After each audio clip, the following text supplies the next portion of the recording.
नमस्कार, मैं हूँ लीना और मैं आपका अपने चैनल पे स्वागत करती हूँ। मैं उम्मीद करती हूँ आप जहाँ भी होंगे कुशल-मंगल होंगे और अपना ध्यान रख रहे होंगे।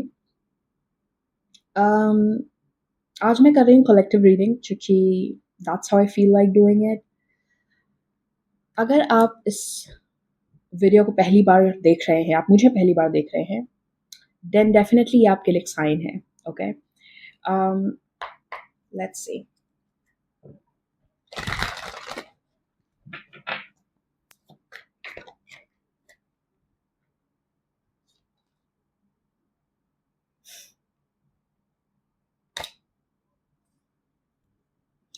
आपके लिए फर्स्ट कार्ड आया है 4 ऑफ सॉर्ड्स। जब मैं इस कार्ड को देख रही हूँ ना, मुझे ऐसा लग रहा है कि आपको आपके आराम में भी जैसे फुर्सत नहीं, मतलब how do I put it, जैसे आपको आपका आराम भी सुकून नहीं दे रहा या सुकून नहीं देता। बिकॉज इसके नीचे है 8 ऑफ वॉन्ड्स। आप ढंग से आराम भी नहीं करते, आपको भागना है। आपको किस चीज की जल्दी है लाइफ में? कहाँ जाना है आपको? कहाँ पहुंचना है? Why are you so much in so much of hurry? Why are you in a hurry? अपनी लाइफ को पूरी तरीके से जियोगे कब आप? आपको हर चीज़ की जल्दी लगी रहती है कि जल्दी से मुझे ये मिल जाए, जल्दी से मुझे वो मिल जाए, पता चल जाए, बस अभी पता चल जाए, अभी सब पता कर लेना है। क्यों करना है? किस चीज़ की जल्दी है आपको? आप जल्दी पता कर भी लोगे, उसके बाद क्या करोगे आप फिर? Live the process beautifully. Oops.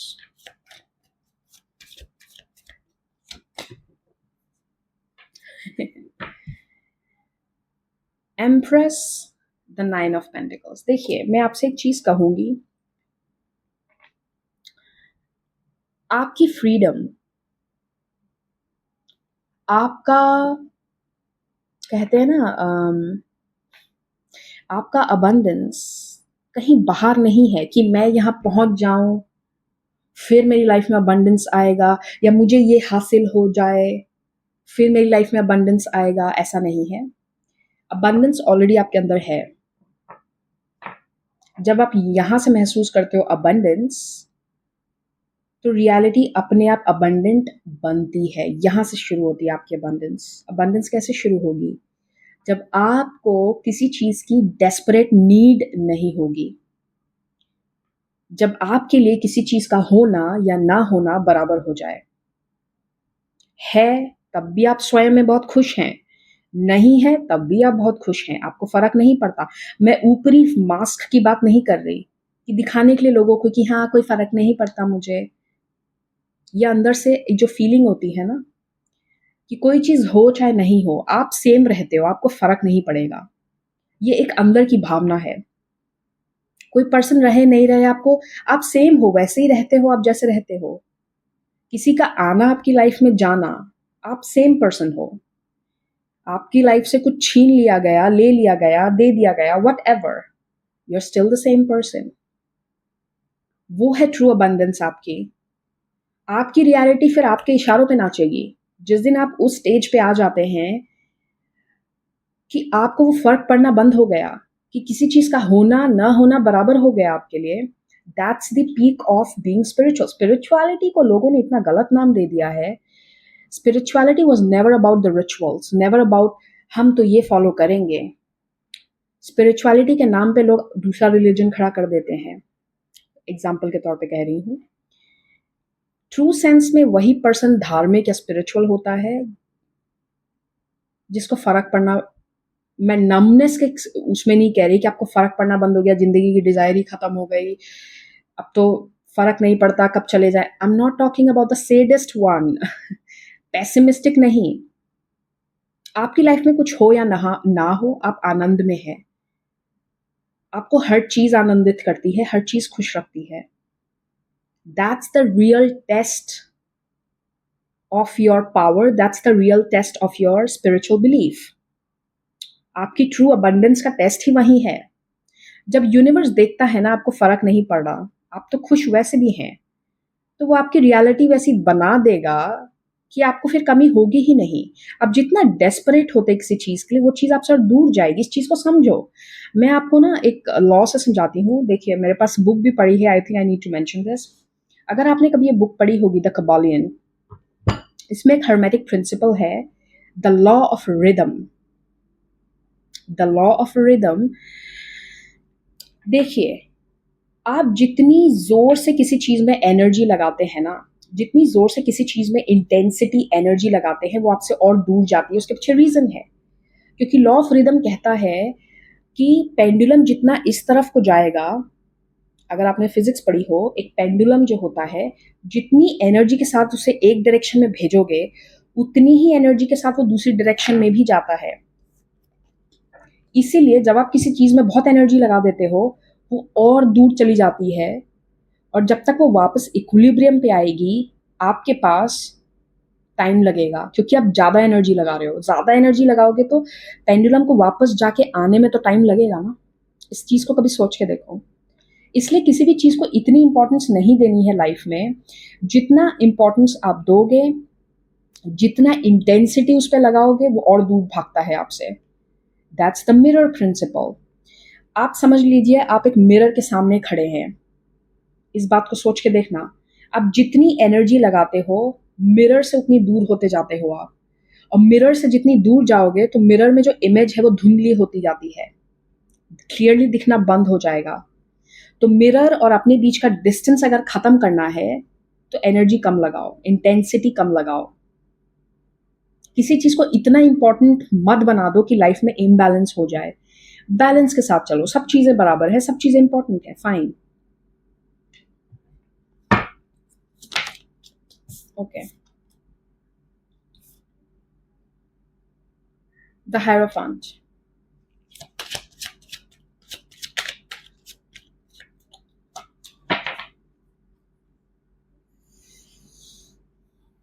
Three of Wands.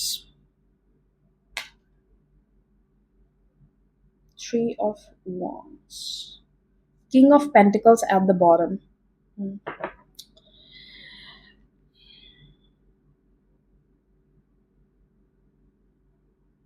I want to see what is this Three of Wands about.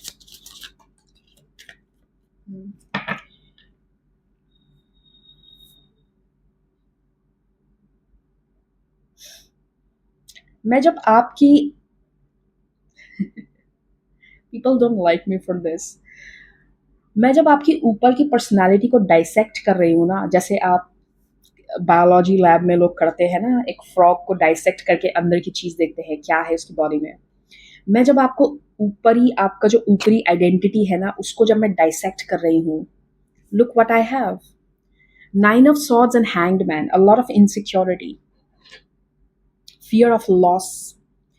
ऊपरी तौर पे अगर कोई शायद आपको देखे तो समझे कि ओके, ये पर्सन दिखता तो बहुत, देखिए आपसे नहीं रेजोनेट कर रहा, then may be this reading is not for you. But if you are being honest with yourself, और अगर आपसे रेजोनेट कर रही है, तो बात समझने की बात है। क्योंकि जब आप इस चीज को समझ लेंगे, तो आपकी लाइफ में वैसे ही परिवर्तन आ जाएगा। ऊपरी तौर पे हो सकता है आप ऐसा कर रहे हैं, या आपको ऐसा लग रहा है कि I am doing the right thing, मैं तो सारी राइट चीज़ें कर रहा हूँ, मैं सारे रिचुअल्स फॉलो कर रहा हूँ, मैं तो भाई डिसिप्लिन में चल रहा हूँ, मैं तो ये भी करता हूँ, मैं तो वो भी करता हूँ। लेकिन अंदर से पता है क्या है, अंदर से अभी भी आप इनसिक्योर है। आपकी जो रियल बीमारी का जड़ है ना, उस पर अभी आप नहीं पहुंचे हो, क्योंकि अभी भी 9 of Swords है, अभी भी हैंगमैन है। तो रियल बीमारी के जड़ तक अभी आप पहुंचे नहीं हो। ऊपर से कुछ भी दिख रहा है, बट जड़ पे नहीं गए अभी आप। इट्स लाइक किसी ने आपको बोल दिया, जाओ इस मंत्र की 1000 माला जाप कर लो, हो जाएगा। तुम 1000 माला जाप कर तो लोगे, कुछ दिन ठीक भी लगेगा कि हाँ मैं तो बहुत सही चीज कर रही हूँ या कर रहा हूँ। लेकिन कुछ दिन बाद फिर जब माला जाप बंद कर दोगे ना, कुछ दिन बाद फिर तुम, you will circle back to the same thing. क्यों? क्योंकि बीमारी कुछ और थी, इलाज तुमने कुछ और कर दिया। तुम रिचुअल पे फोकस करने लग गए, तुमने सोचा ही नहीं कि मुझे पहली बात तो ऐसा फील क्यों हो रहा है, क्या ऐसी चीज हो गई कि मुझे ऐसा फील होने लगा, क्या मिसिंग है, या क्यों मुझे ऐसा लग रहा है कि कुछ मिसिंग है। तुम सही बीमारी की जड़ तक गए ही नहीं, इसलिए ऊपर ऊपर से कुछ दिन तक तो तुम्हें सही लगता है, फिर वही हो जाता है। क्योंकि तुम कहीं ना कहीं एक हैक के गुलाम हो। तुम उसके गुलाम बनते जा रहे हो कि कोई मुझे बता दे, कोई मुझे एक जैकपॉट दे दे, एक हैक बता दे करना क्या है। नहीं बता सकता कोई। तुम यूनिक हो, तुम ढूंढो तुम्हारा हैक क्या है, तुम ढूंढो तुम्हारा ट्रुथ क्या है। इसलिए तुम कुछ दिन खुश रह लोगे, तुम कुछ दिन तुम्हें लगेगा कि हाँ चीज वर्कआउट कर रही है, बट कुछ दिन बाद फिर तुम सर्कल बैक करके see you feel stuck again.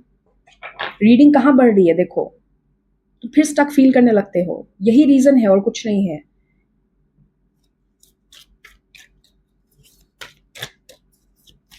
Gate to the root cause of it.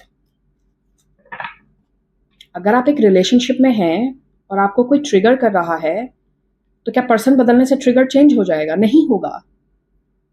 तुम 10% बदल लो तो फिर भी ट्रिगर होगे, क्योंकि तुम्हारे नेचर में तुम कुछ है जो तुम्हारे अंदर जो तुमको ट्रिगर करता है, तुमको उस पर ध्यान देना है। इसलिए आपकी रियलिटी लूप में चलती है। क्योंकि कोई चीज आपको स्टक क्यों फील करा रही है या ट्रिगर्ड क्यों फील करवा रही है, एंग्जाइटी क्यों फील करवा रही है, उसकी जड़ पे जाना होगा तुम्हें।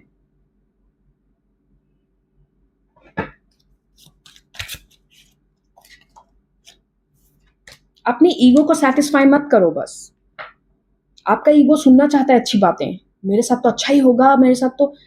Trust me, trust me, don't satisfy your ego just because आपको किसी ने कह दिया।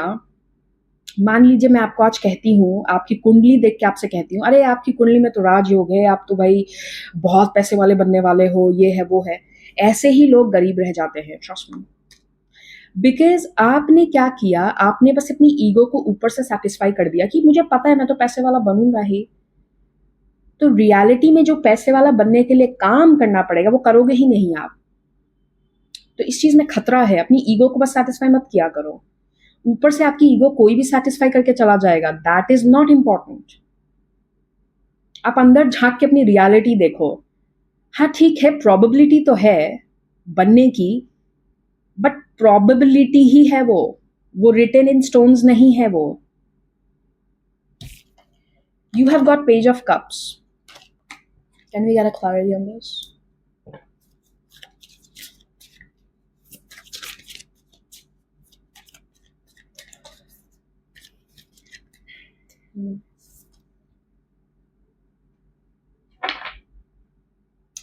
Wow.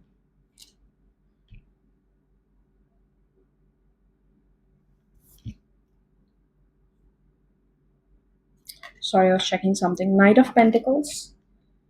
And then you have the High Priestess. अपनी अपनी आवाज को सुनो, अपनी आवाज को दबाओ मत। High Priestess.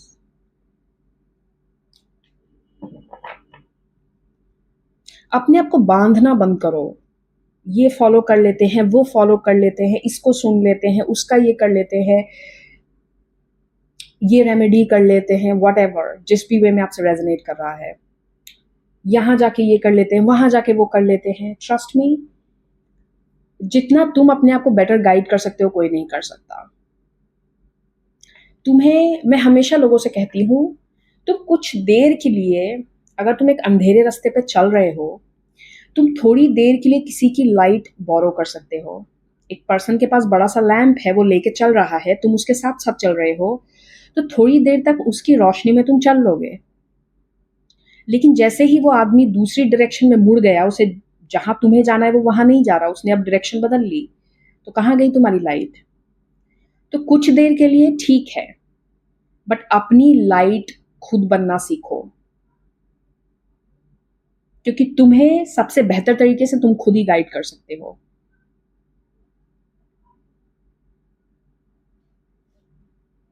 टाइम लगेगा, बिकॉज यह नाइट ऑफ पेंटिकल्स है।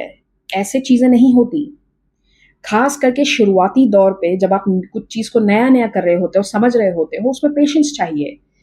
क्योंकि कोई चीज पहली बार करोगे, एक्सपीरियंस तुम्हें नहीं है उस चीज का, तो वक्त तो लगेगा ना। थोड़ा अपने आप को शांति से टाइम दो, पेशेंस रखो। जल्दबाजी क्यों है आपको? मैं इस रीडिंग का लास्ट नोट देखना चाहूंगी, एडवाइस क्या है आपके लिए। ओह आपके लिए एडवाइस है the tower and the page of swords. तो आपकी एडवाइस पता है क्या है? आपकी एडवाइस है कई बार लाइफ में अनसर्टिनिटी में भी ना कंफर्टेबल नहीं, wait let me put it in the right way. कई बार लाइफ में अनसर्टेन होना आपका सबसे बड़ा ब्लेसिंग होता है। जब आपको सब चीज़ें पहले से नहीं पता होती ना, वो भी आपके लिए एक ब्लेसिंग है। There is a reason nature हमें इग्नोरेंट बना के भेजता है। क्यों? ताकि आप खुद आगे चल के एक्सपीरियंस लो और खुद डिसाइड करो। आपको पहले से सब पता चल जाएगा तो लाइफ जीने का मज़ा क्या है? क्या मज़ा आएगा लाइफ जीने का? है ना?